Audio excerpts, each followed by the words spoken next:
Some children do not need someone to control them. They need someone willing to understand the silence they have been carrying. Rain fell softly across the streets of Boston as evening wrapped the city in reflections of gold and silver. The windows of Belamonte Bistro shimmered beneath warm lights while the comforting aroma of fresh bread, roasted herbs, and rich coffee welcomed every guest escaping the cold. Inside, conversations blended with gentle piano music, creating the kind of peaceful atmosphere that encouraged strangers to slow down for just a little while. Claire Bennett adjusted the black apron over her crisp white shirt and carefully carried 2 steaming bowls of tomato basil soup toward a corner table. She moved with quiet confidence, never rushing, never appearing distracted. She noticed empty glasses before customers asked for refills. She remembered birthdays, favorite desserts, and which elderly guests preferred booths instead of chairs. Most people saw an ordinary waitress. Very few noticed how closely she observed everything around her. The front door suddenly swung open with unexpected force as a young boy hurried inside ahead of 2 anxious security professionals. He could not have been older than 10. His expensive navy sweater and polished shoes suggested wealth, yet his frightened eyes revealed something entirely different. He ignored the employees attempting to greet him, brushed past several empty tables, and finally stopped beside a window where heavy rain streamed down the glass. One security guard carefully approached. "Ethan, your father is on his way. Please stay with us." The boy remained silent. Another employee tried offering him a menu. Ethan pushed it aside without looking. A nearby glass tipped over, spilling water across the table before splashing onto the floor. Several guests instinctively turned toward the noise. A nervous hostess whispered that the child had already frightened 3 restaurants earlier that week. Another waiter quietly muttered that no one seemed capable of calming him. Claire heard every word without joining the conversation. She picked up a clean towel, wiped away the spilled water, then walked into the kitchen instead of approaching the boy. A minute later she returned carrying a large ceramic mug filled with warm hot chocolate crowned with a small swirl of whipped cream. She placed it gently on the table, leaving enough space so the steam drifted slowly between them. Then she quietly sat in a chair across from Ethan without speaking a single word. She did not ask his name. She did not tell him to behave. She simply looked through the rain-covered window beside him as though they were both waiting for the same storm to pass. Nearly a full minute slipped by. The restaurant remained strangely quiet. Ethan finally glanced toward the mug before cautiously wrapping both hands around its warmth. Claire smiled faintly without looking directly at him. "It tastes better before it gets cold," she said softly. Ethan nodded almost imperceptibly. He lifted the mug and took a careful sip. The security guards exchanged stunned glances because the boy had refused food and drinks offered by everyone else for 2 days. Claire noticed a folded paper partially sticking out from the pocket of Ethan's jacket. She said nothing. Instead, she reached into her apron, folded a clean white napkin into the shape of a small paper boat, and gently placed it beside the mug. Ethan stared at the tiny boat for several long seconds before touching it with careful fingers. His guarded expression softened just enough to reveal the frightened child hidden beneath months of silence.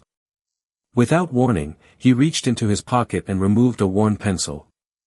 On the back of a receipt he quietly sketched a simple lighthouse standing beside rough waves. Claire watched without interruption. She recognized immediately that children rarely drew the same image by accident. The lighthouse was not simply a picture. It was a memory. Before she could ask a single question, the restaurant entrance opened once again. Every conversation stopped. Every employee straightened instinctively. A tall man wearing a perfectly tailored black overcoat stepped inside surrounded by an unmistakable presence that required no introduction.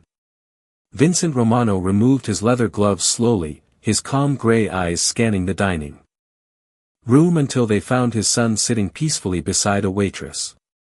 For the first time in months, Ethan did not run away when his father entered the room, and Vincent stood perfectly still, unable to understand how one quiet stranger had accomplished what no one else had believed was possible.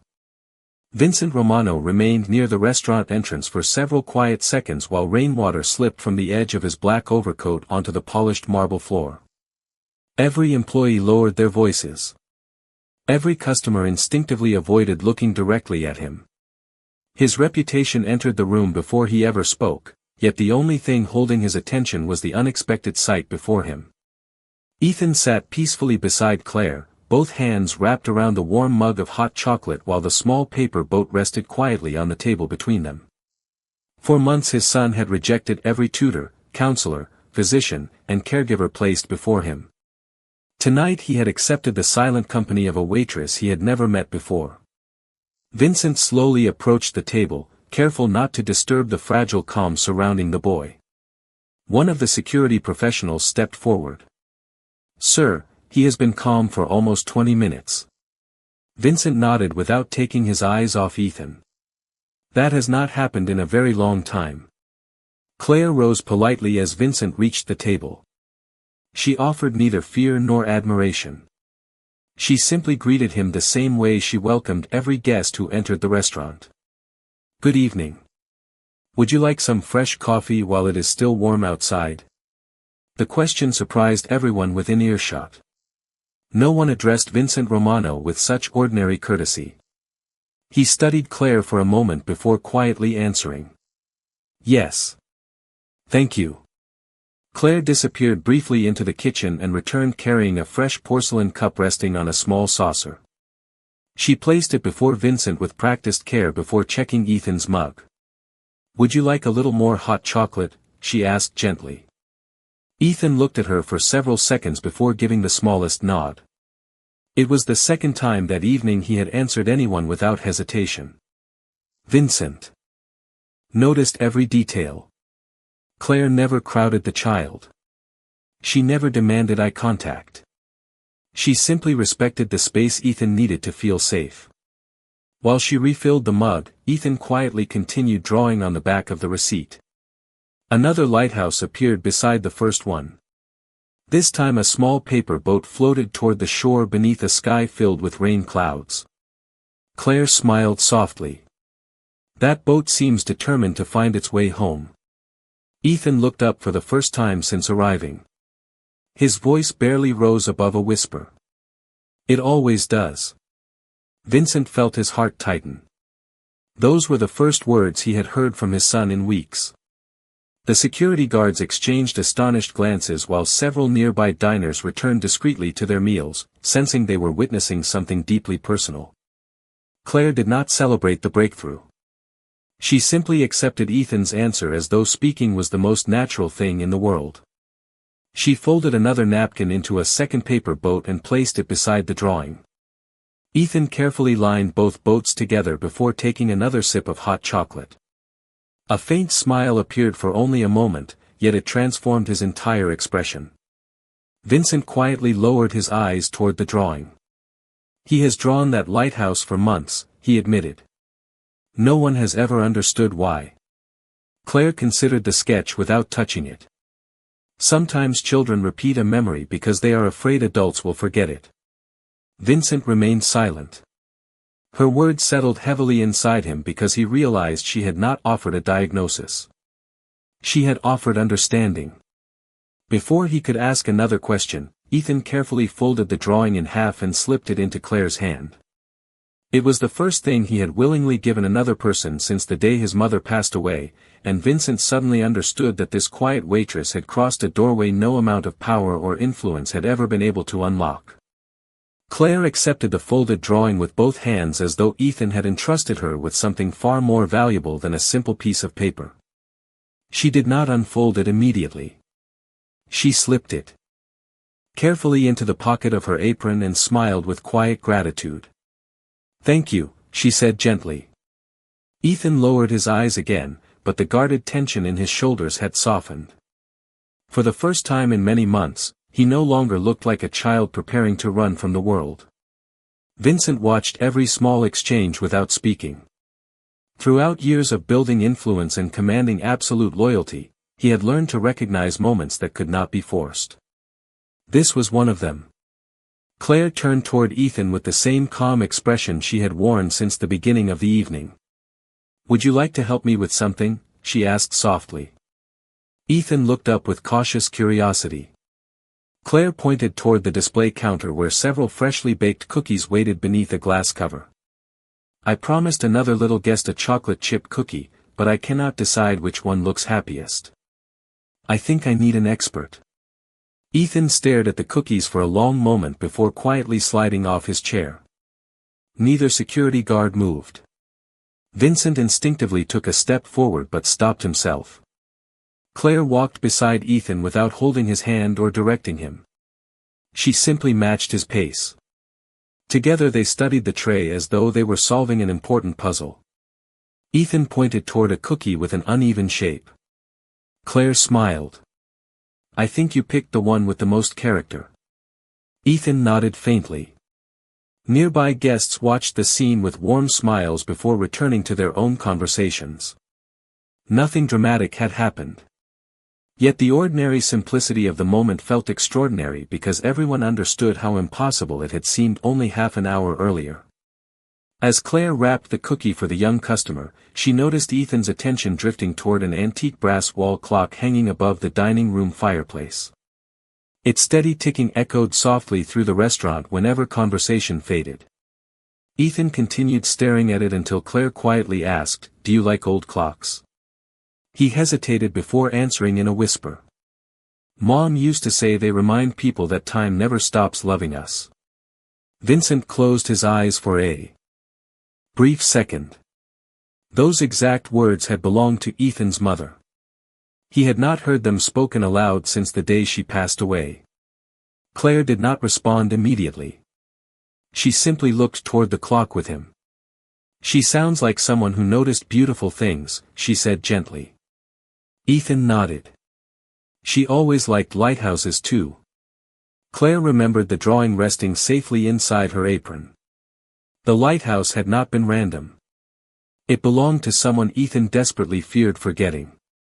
Vincent suddenly understood something he had overlooked for far too long. Every counselor had focused on correcting Ethan's behavior. Claire had quietly chosen to understand his memories instead. Before the realization could settle completely, Vincent's longtime advisor Marco DeLuca entered the restaurant with measured confidence. His expensive suit and composed smile contrasted sharply with the warmth surrounding the small group. Marco stopped when he saw Ethan standing peacefully beside Claire. Surprise flickered across his face for only an instant before disappearing behind polished courtesy. "Sir," he said to Vincent, "everyone has been worried. We should probably take Ethan home before this becomes too overwhelming." Ethan immediately became still again. His fingers tightened around the folded paper boat Claire had made for him. Claire noticed the change without commenting. She simply followed Ethan's eyes as they quietly fixed upon Marco, and in that single silent moment she realized the child was not reacting to the room, the strangers, or even his father. He was reacting to one specific person, and the fear she saw in his expression asked a question that no one else in the restaurant had yet begun to consider. Marco DeLuca stopped only a few feet away from Ethan, maintaining the polished confidence of a man accustomed to solving every problem before anyone questioned his judgment. He offered Vincent a respectful nod before turning toward the boy with what appeared to be a reassuring smile. "It is time to go home, Ethan," he said calmly. "Everyone is waiting for you." The word sounded gentle enough, yet Claire noticed something far more important than the tone. Ethan's breathing became shallow. His fingers tightened around the small paper boat until the edges began to bend. The peaceful child who had quietly shared memories only moments earlier retreated behind the invisible wall that had surrounded him when he first entered the restaurant. Claire did not step between them. She did not question Marco. Instead, she quietly picked up the untouched mug of hot chocolate and placed it a little closer to Ethan. "It is still warm," she said softly, never taking her eyes off the child. Ethan slowly released one hand from the paper boat and wrapped it around the mug again. His breathing gradually steadied. Vincent watched the small change with growing curiosity. He had spent months searching for complicated answers while Claire continued noticing the simplest details. Marco smiled politely. Children often become attached to temporary comforts, he remarked. Once he returns home, everything will be normal again. Claire remained silent, but one sentence quietly echoed inside her mind. Children do not fear safe people. They fear familiar feelings. She glanced toward Ethan without making him feel observed. His eyes never left Marco. They were not angry. They were cautious. They carried the unmistakable look of someone waiting for permission to relax but never receiving it. Vincent noticed the same expression for the first time. "Ethan," he asked gently, "would you like to come home now?" The boy lowered his eyes without answering. Claire reached into her apron and unfolded the drawing Ethan had given her. She carefully placed it on the table between them. The lighthouse stood beside rough waves exactly as before, but now she noticed a tiny figure standing near the shore. Another much smaller figure remained inside the lighthouse, separated by the storm. "This is beautiful," Claire whispered. Ethan looked at the drawing before quietly pointing toward the larger figure. "That is Dad." His finger moved toward the lighthouse. "That is Mom." Finally he touched the empty space between them where heavy pencil lines represented crashing waves. His voice became almost impossible to hear. "Someone keeps telling him not to come." Silence settled. Across the restaurant. Vincent looked at the drawing with a confusion that slowly became concern. Marco answered before anyone else could speak. "He has created many imaginary stories since his mother's passing." Claire folded the drawing again but did not put it away. "Children sometimes tell stories," she said gently. "Sometimes they tell memories in the only language they know." Marco's expression remained composed, yet his eyes hardened for the briefest moment before returning to their usual calm. Claire noticed it. She also noticed Ethan lowering his head again the instant Marco spoke. The pattern had repeated itself 3 times in less than 10 minutes. Vincent quietly thanked Claire before asking whether she would consider visiting the Romano estate to help Ethan adjust over the next few days. Claire hesitated. She had never stepped inside the world of extraordinary wealth or influence, and she had no desire to become part of it. Then she looked once more at Ethan, who still held the small paper boat as though it were the safest thing he had found in months. She finally nodded. "I will come," she said softly, "but only if everyone agrees that Ethan chooses the pace." Vincent accepted without hesitation. Marco forced a courteous smile. Yet as the group prepared to leave the restaurant, Claire caught one final glance from Ethan. He looked briefly toward Marco, then quietly shook his head almost too slightly for anyone else to notice, and in that silent warning Claire realized the greatest danger waiting inside the Romano estate might not come from the shadows surrounding a powerful family but from someone standing openly beside them every single day. The following afternoon gray clouds drifted slowly above the Romano estate, a sprawling stone residence overlooking the Atlantic shoreline where silence seemed to settle more heavily than the sea mist itself.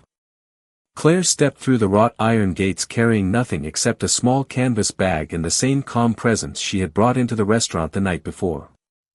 The mansion reflected extraordinary wealth through polished marble, towering windows, and carefully maintained gardens, yet the atmosphere inside felt strangely empty, as though every beautiful room had forgotten how to welcome laughter. Vincent greeted her at the entrance with quiet respect rather than authority. "Thank you for coming," he said sincerely. Claire nodded gently. "I came because of Ethan." She did not ask about security, wealth, or family influence. Her concern remained exactly where it had begun. Ethan waited inside the library near a large window overlooking the ocean. He sat quietly beside a wooden table covered with colored pencils, untouched books, and several blank sheets of paper. When he noticed Claire entering the room, he did not hide behind silence as he had with everyone else. Instead, he quietly reached into his pocket and placed the small paper boat she had folded the previous evening onto the table between them. Claire smiled. "I see you kept it safe." Ethan answered with the smallest nod before sliding another blank sheet toward her. She folded a second paper boat without speaking, then placed it beside the first one. The two boats rested together beneath the afternoon light while distant waves rolled steadily against the shoreline. Across the room Vincent watched silently, amazed that ordinary moments seemed to accomplish what months of expensive specialists never had. As Ethan began sketching another lighthouse, Claire allowed her eyes to wander naturally around the room. Family photographs lined the shelves. One image showed Ethan laughing beside his mother near an old lighthouse overlooking the ocean. Another displayed the same location years earlier. Claire quietly remembered the drawings. The lighthouse was not imaginary. It existed somewhere in Ethan's happiest memories. Her attention shifted toward a polished grandfather clock standing beside the fireplace. Its pendulum had stopped moving even though the clock still displayed the correct time. Someone had carefully adjusted the hands without repairing the mechanism itself. The detail felt strangely deliberate. Claire continued observing without mentioning it. A few minutes later Marco entered carrying several folders. His smile remained courteous, yet Ethan immediately lowered his eyes and stopped. Drawing. Claire noticed the pencil pause halfway across the page. Marco greeted Vincent before turning toward Claire. I hope you are settling in comfortably. Ethan simply needs consistency. Claire answered politely. Children usually respond well when they feel understood. Marco's smile tightened almost imperceptibly. Understanding is important. Structure is even more important. Before Claire could respond, one of the household employees hurried into the library looking distressed. She apologized quietly before explaining that an important collection of confidential documents had disappeared from Vincent's private office. The room instantly became tense. Marco glanced toward Claire with careful concern. Only a few people entered the East Wing today, he observed calmly. Our new visitor may have wandered farther than intended. Vincent looked surprised rather than accusatory, but the unexpected suggestion lingered in the air. Claire remained completely composed. She neither defended herself nor challenged Marco. Instead, she quietly noticed Ethan gripping the paper boat so tightly that its folded edges trembled. Then the boy looked directly toward the silent grandfather clock before slowly shaking his head, and Claire suddenly realized Ethan was not warning her about missing documents at all. He was trying to tell her exactly where the truth had been hidden. The silence inside the Romano estate seemed even heavier after the accusation. No one raised a voice. No one rushed toward conclusions. Yet Claire could feel every pair of eyes quietly measuring her reaction. She did not defend herself because she understood that fear often spoke louder than facts. Instead, she turned her attention toward Ethan. The boy remained completely still beside the library table, his trembling hands protecting the small paper boat as though it carried something precious that no one else could see. Then his eyes drifted once more toward the old grandfather clock standing beside the fireplace. Claire remembered the motionless pendulum. She remembered the clock displaying the correct time despite not functioning. It was the only object in the room pretending to work while hiding. That it had already stopped. She slowly looked toward Vincent. May I ask one question before anyone searches another room? Vincent nodded immediately. Of course. Claire pointed gently toward the clock. Has anyone repaired it recently? Marco answered before Vincent could speak. It has been broken for years. It is only decorative. Claire smiled politely. Then it is interesting that someone continues adjusting the hands every week to show the correct time. The room fell quiet again. Vincent looked toward the clock with growing curiosity. I never noticed. Claire walked across the library at an unhurried pace. She rested one hand lightly against the polished wood before gently opening the narrow service panel behind the pendulum. Instead of mechanical parts alone, a thin leather document case rested carefully inside the empty compartment. Vincent stared in disbelief. One of the security officers stepped forward, removed the case, and handed it directly to him. Inside were the missing confidential files together with several unsigned financial authorization forms that should never have been stored outside his office. No one spoke for several long seconds. Marco maintained his composed expression, yet Claire noticed the smallest change. For the first time since arriving, he stopped looking at Ethan and began watching Vincent instead. Claire quietly understood that people rarely fear evidence unless they already know what it contains. Vincent slowly closed the document case. "No one searches this room without my approval," he said thoughtfully. "Very few people even know this compartment exists." Claire answered softly. "Children often notice what adults overlook." Ethan kept looking toward the clock. "I simply trusted that his attention meant something." Vincent turned toward his son. "Were you trying to show us?" Ethan hesitated before giving a tiny nod. He whispered so quietly that everyone leaned closer to hear. "Mom hid birthday letters there. She said clocks remember secrets." Vincent lowered his head. The memory struck him with unexpected force because his late wife had indeed loved leaving handwritten notes inside unusual places for Ethan to discover.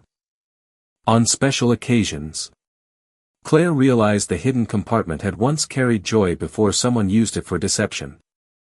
Marco calmly suggested that an unknown employee might have taken advantage of the forgotten space years earlier. His explanation sounded reasonable, yet it arrived too quickly, almost as though he had prepared it long before the question had been asked. Claire did not challenge him. She simply observed Ethan. The boy looked directly at Marco before quietly folding the second paper boat into the first one, hiding it completely inside. Claire immediately recognized the gesture. Ethan was telling her that one truth had been concealed inside another. As evening settled over the estate and ocean waves rolled against the distant shore, Vincent instructed his security director to conduct a careful internal review without accusing anyone prematurely. Claire looked out through the library window toward the old lighthouse visible far across the water. Ethan followed her gaze and whispered one final sentence before the room became silent again. "The lighthouse is where Mom said people find what everyone else stopped looking for." Claire understood then that the real answers had not yet been uncovered. They had only found the first door. Morning arrived beneath a sky washed clean by the night's rain, leaving the Romano estate surrounded by quiet light and the distant rhythm of waves striking the rocky shoreline. The discovery inside the grandfather clock had changed the atmosphere of the house. No one spoke carelessly anymore. Every servant moved with measured caution. Every security officer quietly reviewed records that had gone unquestioned for years. Vincent stood alone in his study holding the recovered documents, realizing that the certainty he once trusted had begun to crumble. Claire entered only after he invited her. She noticed a framed photograph resting on his desk. Ethan stood between his parents near the same lighthouse that appeared in every drawing. The smiles in the picture looked effortless, untouched by fear or suspicion. Vincent followed her gaze. "That was our last family trip before everything changed," he said quietly. Claire nodded. Gently. Children rarely remember events the way adults do. They remember how a place made them feel. Vincent remained silent because he knew she was right. A few minutes later Ethan appeared in the doorway carrying both folded paper boats. Without saying a word he walked toward his father, placed one boat into Vincent's hand and kept the other for himself. Then he looked toward Claire before slowly pointing through the large window facing the ocean. The lighthouse stood in the distance beneath the bright morning sky. Claire smiled softly. "Would you like to visit it today?" Ethan hesitated only briefly before giving a small nod. It was the first time he had willingly agreed to leave the estate since his mother's passing. Vincent immediately instructed the security team to prepare transportation. Marco stepped forward with his usual composed confidence. "Sir, perhaps today is not the best day for unnecessary travel. We still have unresolved issues inside the estate." Claire quietly noticed Ethan's shoulders tighten again the moment Marco spoke. Vincent noticed it as well. Instead of changing the plan, he calmly answered, "Today we are going." Less than an hour later they arrived at the old lighthouse overlooking the Atlantic. The sea breeze carried the scent of salt while white gulls circled above the weathered stone tower. Ethan walked ahead with surprising confidence as though every step returned him to a forgotten piece of himself. Claire followed at a respectful distance beside Vincent. Inside the lighthouse, faded photographs covered one wall beside a small visitor journal resting on an antique wooden table. Ethan approached the journal immediately. He carefully turned several pages before stopping at an entry written in elegant handwriting. Vincent recognized it instantly. It belonged to his late wife. She had written that the lighthouse reminded her family that real strength never came from controlling people. It came from helping them find their way home. Folded carefully between those pages rested a sealed envelope addressed only to Ethan. Vincent stared at it in disbelief.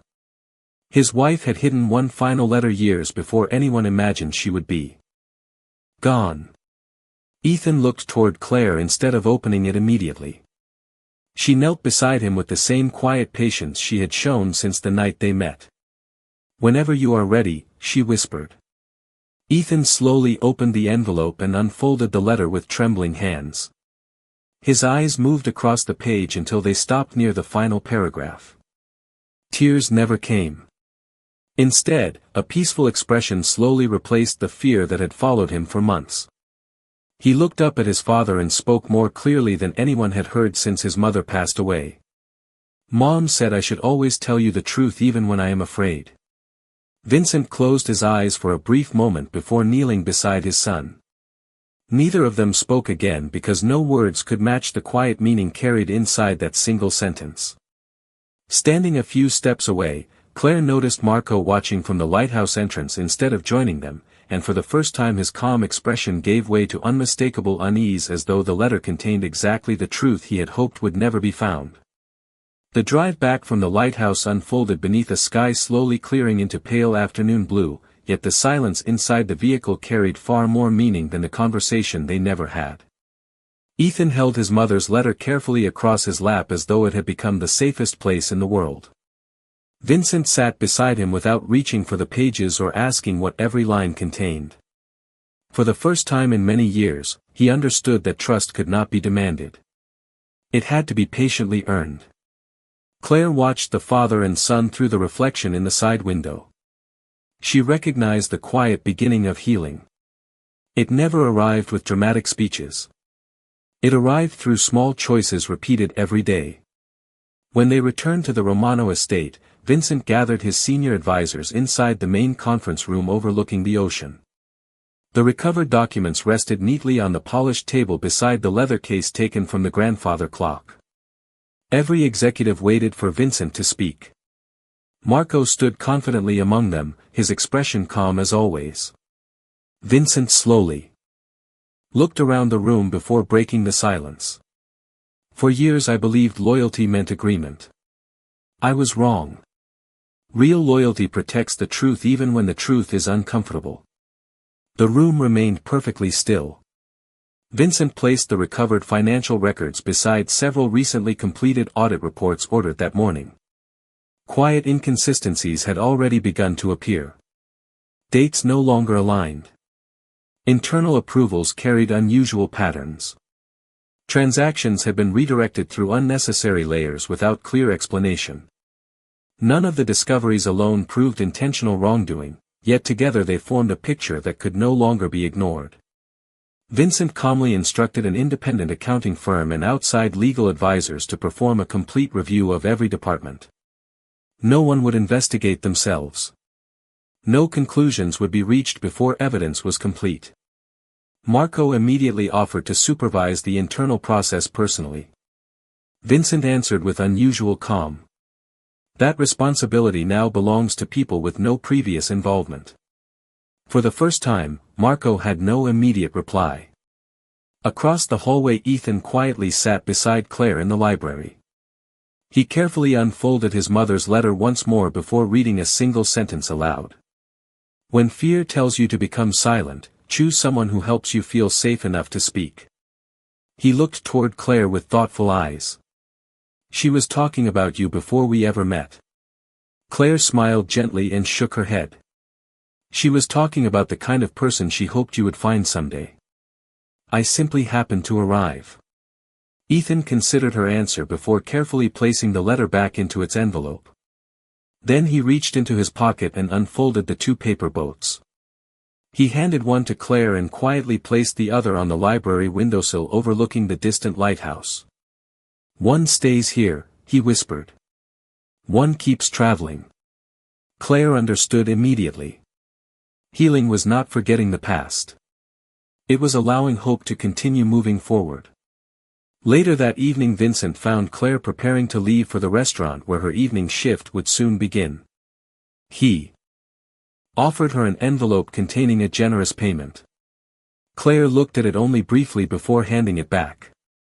I appreciate the kindness, she said softly, but Ethan never needed someone he could hire. He needed someone willing to listen. Vincent slowly lowered the envelope. He realized no amount of money could measure what she had already given his family. Instead, he thanked her with simple honesty.